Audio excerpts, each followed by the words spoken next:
Georgia's head football coach defending his program after an offseason filled with tragedy and turmoil.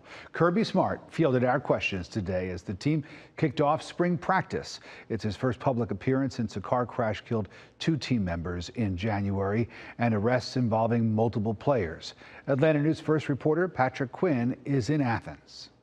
Today, football coach Kirby Smart did not waste any time. He knew questions were coming. He knows that people are questioning the culture of the football program and specifically his leadership. But today, he stood by the program in light of the deadly car crash from January and the series of arrests. He says he's not making any structural or procedural changes. Our guys do make mistakes. That's historically probably going to happen when you're 18 to 22-year-old. Our job as coaches is to prevent that from happening, and that starts with me. Head coach Kirby Smart, entering into his 8th year at the helm of the Georgia Bulldogs, knows despite winning back-to-back national titles, his program's culture is under national scrutiny, stemming from a deadly car crash in mid-January. For the first time addressing the local media since that crash, Coach Smart said staff members violated program policies when Chandler LaCroix drove a school vehicle after hours on the night of the championship parade. That policy was broken, and it's to be understood that you cannot take a vehicle when you're not doing your duties, and they were not participating in their duties at that time.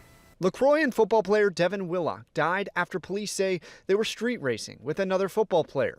In addressing ongoing street racing, Coach Smart said he's focused on education and discipline.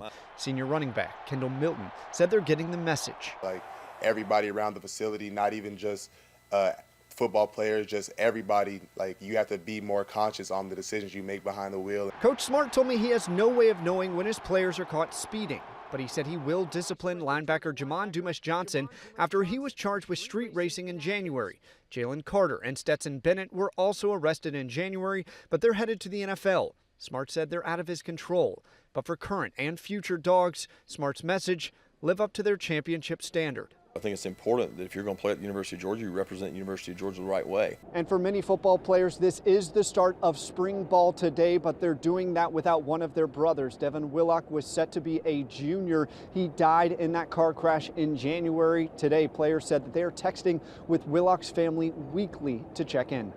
In Athens, Patrick Quinn, Atlanta News.